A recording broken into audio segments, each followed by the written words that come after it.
So, good morning. It's El Jefe.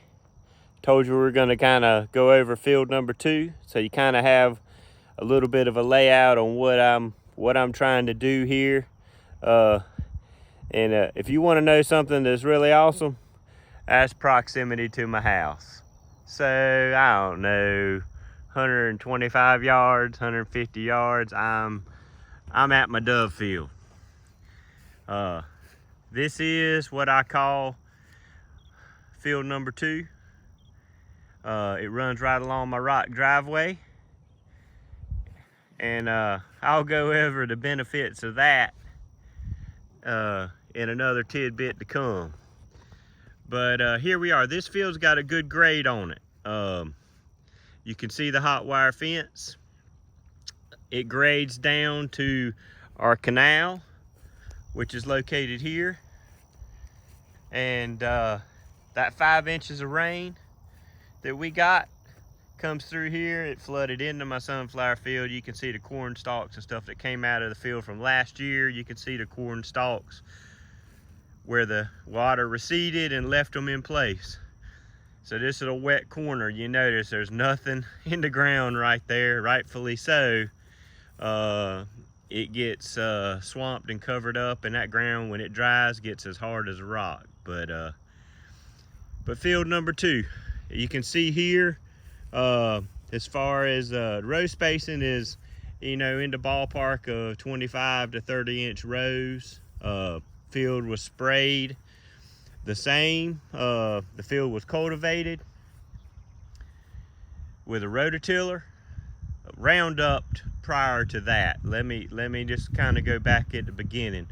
February into early March, when stuff starts to warm up and some of these grasses start popping up, I go ahead and hit it with Roundup to keep that stuff at bay, so we don't have to compete with 6 inches to a foot of grass to deal with all that trash in the rototiller and stuff. Keep it clean. It makes your job easier in the long run.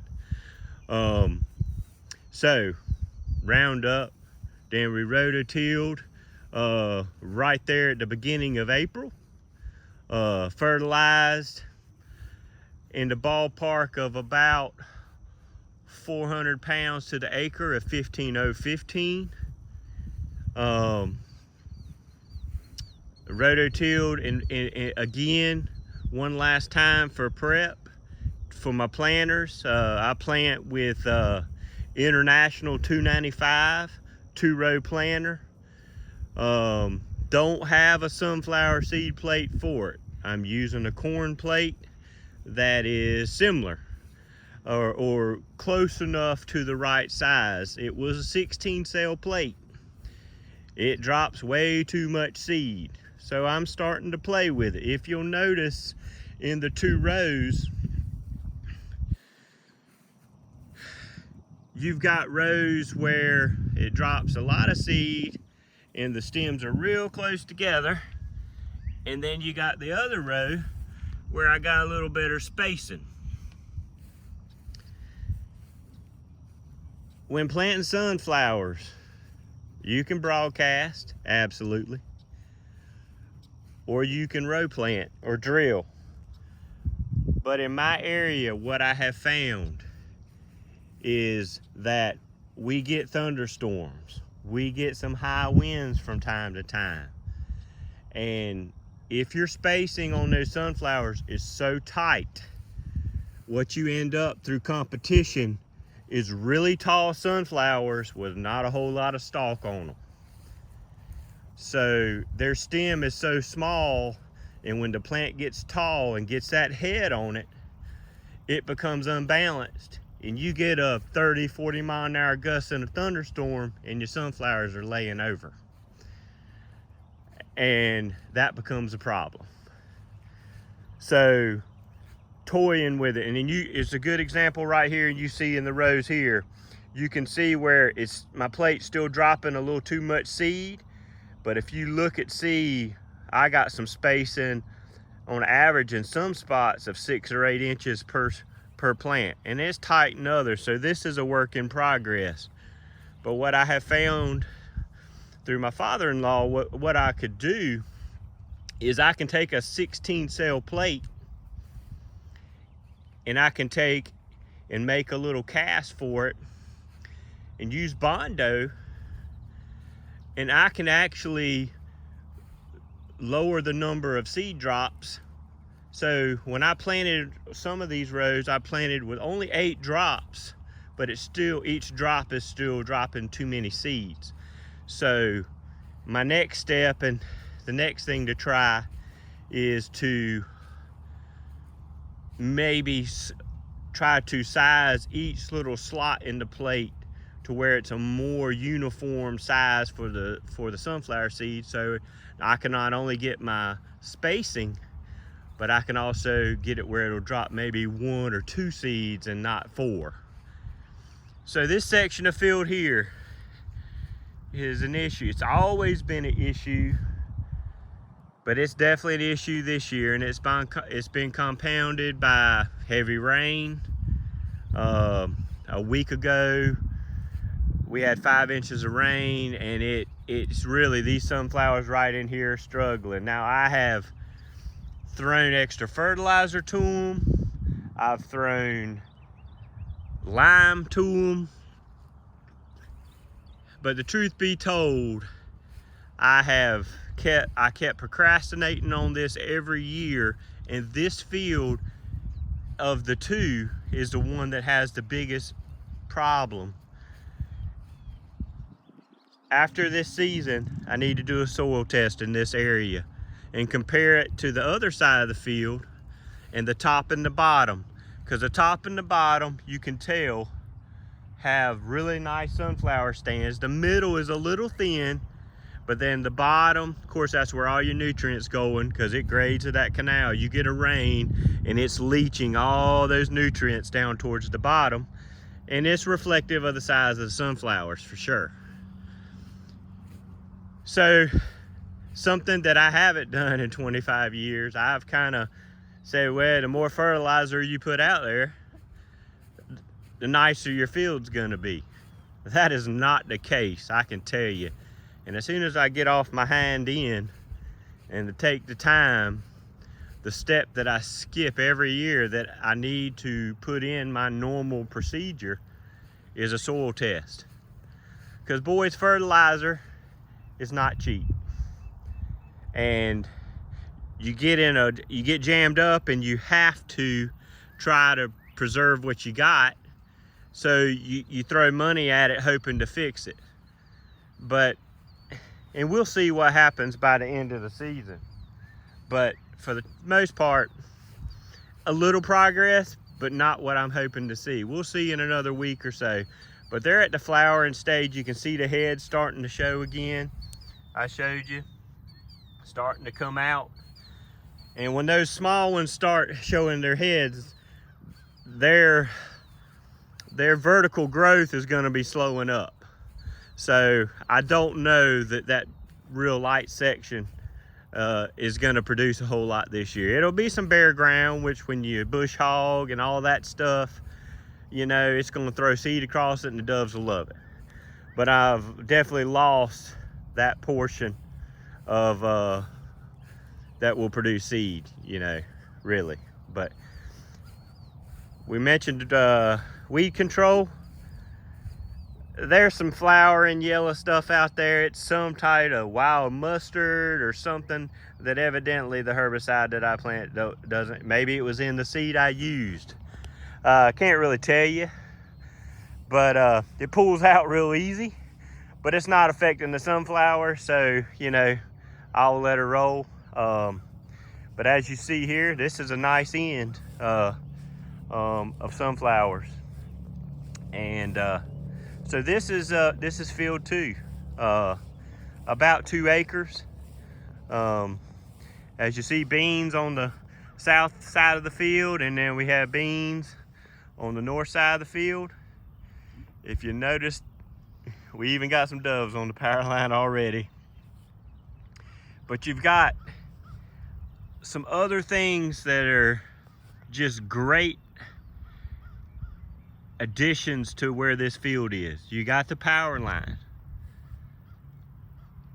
You've got pine and hardwood stands on the north side of the field. You've got a cut down on the north side of the field that's probably 7 to 10 years old. You go to the south side, in the distance you got pine stands, you got power lines, you got another cut down that's probably 5 to 7 years old, and my driveway, rock driveway.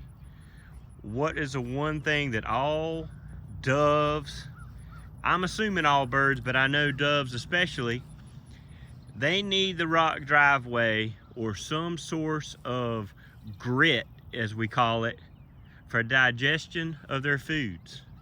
That grit, if I'm thinking correctly, is picked up in the morning, sometimes the evenings, and is in their craw. And then as they eat their seeds and stuff, I think that helps to break down the seed and everything and through their digestion. And then beyond the driveway, we got a canal ditch. So we've got water.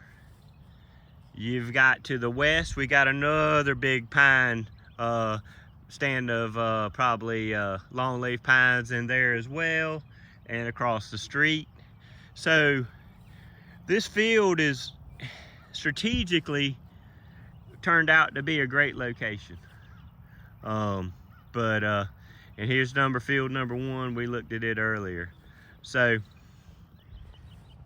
again, we're 25th, 26th of May, Memorial Day weekend.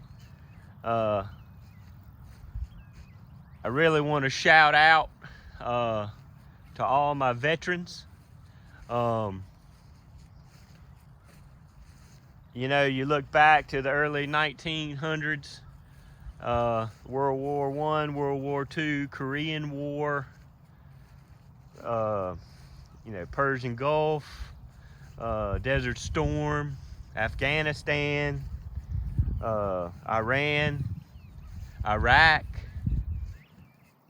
We have so much to be thankful for our veterans. And, you know, it's because of them and the freedom that they provide for us that I'm able to do this. And I just want to say thank you for your service. I had great conversation with a good friend of mine who's a veteran who was in the Navy yesterday. And if you get a chance, sit down, take the time to listen to their stories. You know, those World War II veterans and Korean War veterans, they're not gonna be around forever. And whether you agree or not with the conflict, they basically went because it was their job. Some of them ran to go, others were forced to go. But you know, they did it, and they did it wholeheartedly in something that they believed in, and they were protecting us back home. So happy Memorial Day week. Oh, excuse me. Yeah. Happy Memorial Day weekend. Thought I got my holidays mixed up there.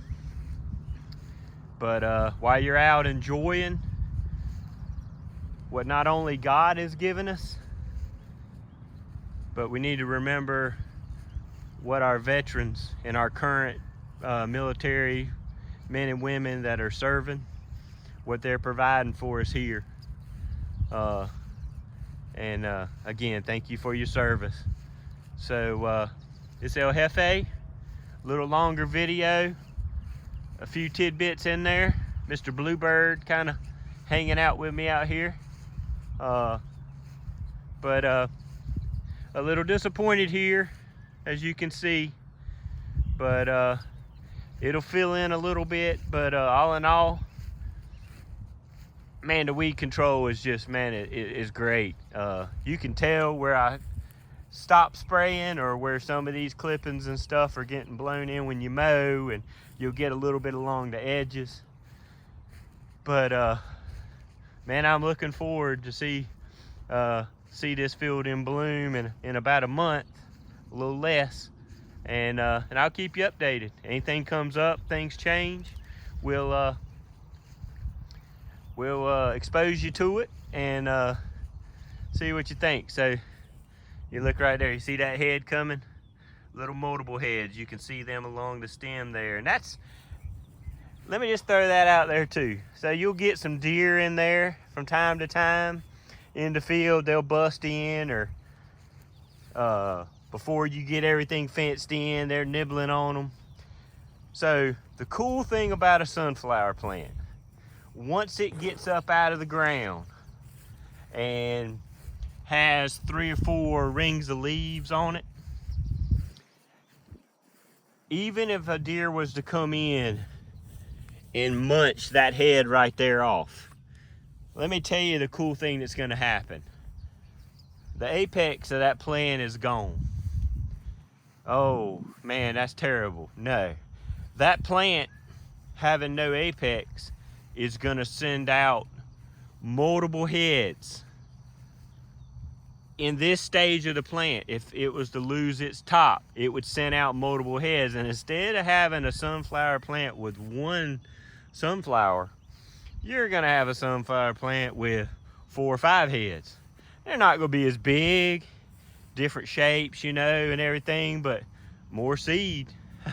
So it's not a drawback. But when they're small, when they're 2 inches out of the ground and a deer comes and bites that head off, and there's no leaves, they're done.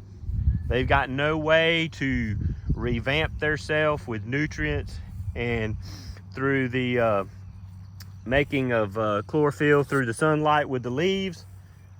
They're done. So that's why the fence is here. As you can see, all the heads coming. That little, we got a 1/4 inch of rain yesterday evening. No wind and a nice steady rain, man, it's what we always need. It's perfect. It soaks in easy, and the sunflowers are able to benefit from it. Again, and look at that spacing right there, fellas and ladies. See how they're apart? Look at those stems, good size. I mean, theirs are at the base are 1/4 in diameter. I mean, you take a 25 cents and that's the size of them. And then you get some in there that are closer to 50 cents. That's what you want. They should have a good root system. They should be able to take some wind. Are they gonna take a small F1 tornado? No. But you do what you do to try to make the field the best it can. And I've struggled with having stuff blown down over the years, and I'm tweaking it every year. And hopefully, you know, God willing, every year it'll get a little better. There's always years where it's really wet and it's an issue, or it's really dry and there's an issue. But this year we're having a pretty good mix, and man, I'm looking forward to September. Well, I'm back at the Ranger. Gonna finish spraying a little bit, get ready for church. It's Sunday morning. I need to go and give God his time and let him know that I'm thankful for everything he's blessed me with, fellas and ladies, because this is all his, and I'm just a steward trying to maintain it for him. And if you're going the wrong direction, I guarantee he'll let you know. El Jefe out.